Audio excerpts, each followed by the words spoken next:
Stop trying to quiet your mind with meditation. It's why you're so frustrated, and that's not what yoga asks you to do anyways. Telling your mind to stop thinking is like telling your heart to stop beating. It just doesn't make any sense. The harder you push, the stronger the thoughts get, and the louder they get inside of your head. And you might get a few moments of silence when you try this for the first time, but it's fragile. So the goal in yoga isn't an empty head. The goal is a steady mind. So think of the sky that holds all these different types of weather. The whole modern idea of silencing your mind with mindfulness techniques is just a temporary fix, but there is a more permanent solution that the ancients have already figured out, and it has nothing to do with fighting against your thoughts and everything to do with giving them a single clear direction. I'm Sushmitha, but you can call me Sushi, and on this channel, I help you quiet your racing thoughts, even though this video is about how not to quiet your racing thoughts. And today, we're going to look at how to train your concentration through the lens of Patanjali's 8-limbed Ashtanga yoga path. And if you want a clear step-by-step approach on how to apply these into your real practical life, there's a link in the description below. But for today, let's start to train your attention to stay with one thing. And right now, it's my voice, this video, and do not click away. Don't click on one of those suggested videos. Stay here right now because you're going to get so much value out of this video. Deal? Deal. So let's dive right in. Think of the last time you sat down to meditate. Maybe you lit some incense. Maybe you put on some candles just like me. Maybe you just told yourself, okay, I'm going to try and find that inner stillness that everyone keeps talking about. And it felt good for a little while. You thought that you were glimpsing some moments of bliss. Just to be able to take some time away from the external world and the stimulation feels really good for a little while. But the moment you closed your eyes for a little bit longer and you just stayed in that state, your thoughts actually got a little bit faster. They rushed toward that thing that you've been wanting so bad, whatever it is, the job, the career, whatever you wanted. And it just went to that thing that one aspect of your life that doesn't seem to be working. And usually when we close our eyes and we try to meditate, we go to one of two things, raga or dvesha. Raga is attachment or like liking or craving, and dvesha is aversion or like repulsion. And so when we close our eyes without preparing ourselves sufficiently, thoughts just keep rushing back to one of these two things. And maybe they're even louder than when you were, doing things or you were in your day-to-day life. And after that temporary feeling of relief from just stimulation, the thoughts just got louder. And you aren't a failure because you weren't able to quiet your thoughts the minute you tried to download some app and learned how to meditate. Because this whole idea of silencing your mind that the West has capitalized on with apps and guided meditations and all of these different things leads us to a state of temporary self-forgetting, which feels really good because we're so trapped in our egos and so caught up in the worries and anxieties of ourselves. But what it doesn't do is it doesn't help us take that into our daily lives, because we feel calm for those 10-15 minutes, but we don't have that same skill when we're in traffic, when we're having that heated argument. Just try it. Try sitting down for an hour from tomorrow and start meditating on your own. And as you meditate, the single thought will pop up into your head. You try and suppress it. You tell it, okay, you need to go away. I'm meditating now. But actually you'll notice it leads you to feeling more fidgety. It feels like you're trapping yourself in something you don't want to do. And the thoughts come back even faster, even harder. And you get up and you act on that impulse immediately. Think of it like kind of holding a beach ball underwater. You can do it for a little while, but the moment you lose focus or you get distracted, then it just bursts back up to the surface and it creates this huge, massive splash. And this is what happens when you try to meditate with an untrained mind. And this struggle leads you feeling like, I'm a complete failure, I can't meditate, maybe meditation is not for me. And you hear all of these other stories of people trying transcendental meditation or going on these 5-day retreats. And they feel pure bliss, but you look at your own practice of meditation and you're like, nah, that's not for me, maybe it's for other people, but not for me. It's not your fault and you're not alone, because meditation is a really high goal. In fact, it's the ultimate goal of all of these yogic practices. And unless you actually change your relationship with your thoughts, you're never going to be able to meditate. You may be temporarily held them off because of the guided meditation, the beautiful sounds in the sound bath, whatever it is, but you haven't truly relearned how to work with your mind. And that kind of silence that you're looking for doesn't come from a 10-minute guided meditation on YouTube, because it creates the kind of stillness that's fragile, that shatters the second your life gets messy. And when your senses are taking in the world again, when you're in the middle of your life, then you don't feel that same sense of meditative calm. And the whole world believes that meditation is the only thing that you need to do in order to find inner peace. But actually, doing something that's fundamentally unnatural for the human mind, which is staying quiet, it's not right? And then they sell it to us as the silver bullet to our stressed out, chaotic life. Okay, but why should you listen to some random chick on the internet that tells you that you don't need to silence your thoughts or do any of that kind of traditional meditation? I've studied Vedanta philosophy for the last 15 years. I've spent a great deal of time in ashrams, and I've also really studied with real gurus one-on-one, and I've had the privilege of studying yoga as well with some of the last living masters of our times. And I've found that the peace that we're all looking for isn't found in the absence of thoughts, but in your own ability to stay steady, to stay still, right in the middle of those thoughts swirling around you. And this is where we need to reframe our whole understanding of meditation as a culture. The problem isn't that your mind is thinking. The problem is the belief that your mind shouldn't be thinking. So imagine your awareness like this vast, open, beautiful sky. Your thoughts and your feelings and all of the things that come up are just kind of like weather in that sky. I'm sure you've heard of this analogy before, but the clouds, the wind, the rain, the sun, all of this stuff is constantly changing. Every single day is slightly different, right? Sometimes it's stormy, some periods it's cold, and sometimes it's bright and sunny and it's calm and it's beautiful to go outside.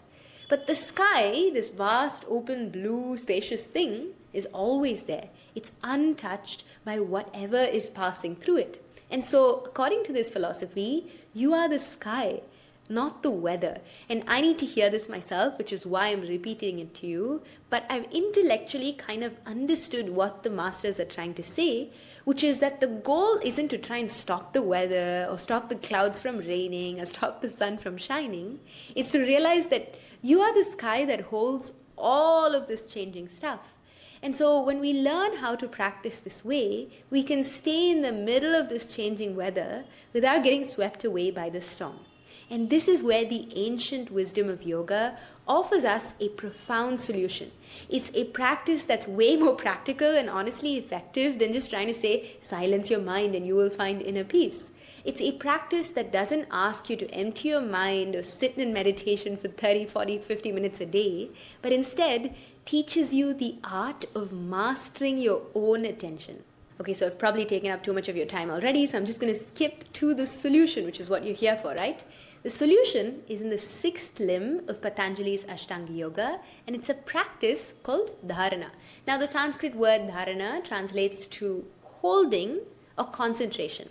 It's the practice of fixing your mind on a single point of focus. And this isn't about forcing your thoughts away whenever they arise, but it's about building this kind of muscle to train your attention each and every time it wanders away.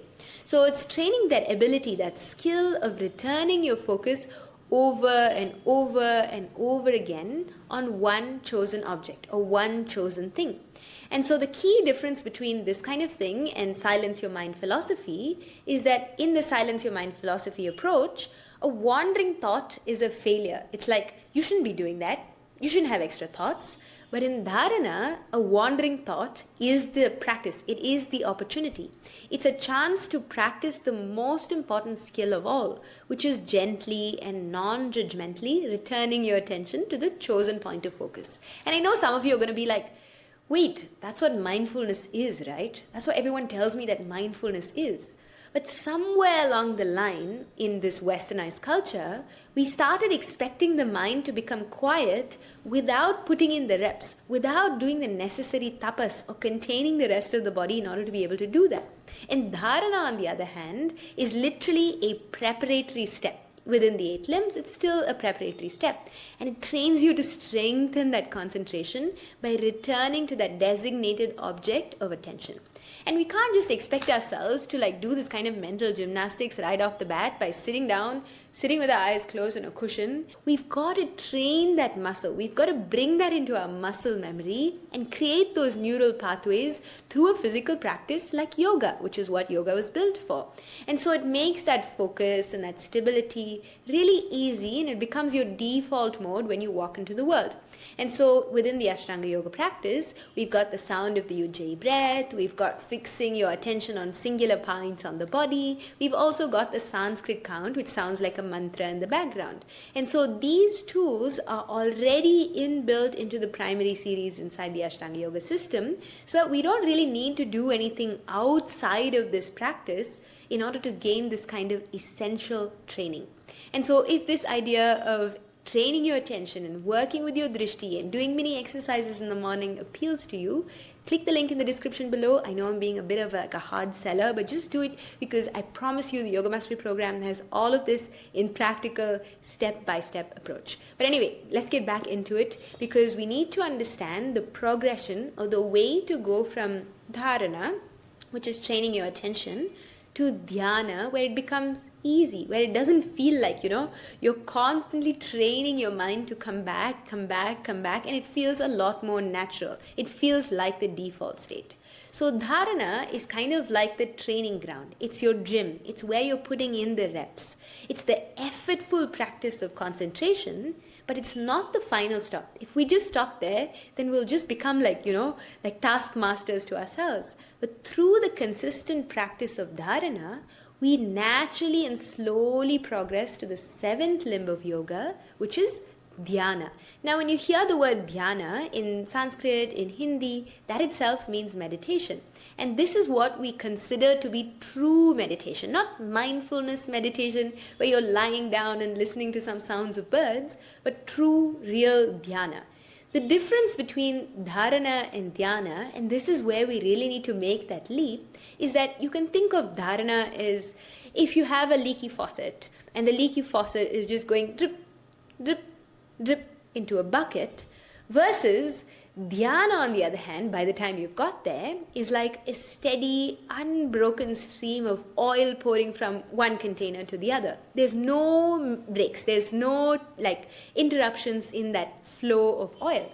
And so it's a state of effortless, sustained absorption where your mind is entirely almost fused with the object of your focus. And so you're no longer thinking or trying to focus or placing your attention on different parts. It's just that the focus holds itself. You don't have to force your way into dhyana. You don't have to do anything different. It just happens naturally as a result of strengthening your concentration using dharana. And so think of it like you're still engaged in your day-to-day activities. You're still doing everything else. But one part of your attention is focused on a single thing, and the rest of your parts of attention are engaged in washing the dishes or going on a walk or driving a car. And so when you do it this way, the space between thoughts naturally gets longer, the mental chatter that you constantly feel naturally quiets down, not because you forced it to, but because you gave it something better to do. And so when you learn how to rest at that single point of attention first, when you train it using dharana, it creates this deep inner stability that isn't dependent on having an empty mind or having the circumstances to be perfectly quiet around you in order to have this open-eyed meditation. And so you can be meditative even in the middle of a chaotic day when your kids are screaming, when your boss is giving you so many tasks. And so this isn't a practice just for the meditation cushion. It's actually a practice that you can bring back into your everyday life. And so whenever you're doing your daily tasks, whatever they may be, think of it as an opportunity to really practice dharana.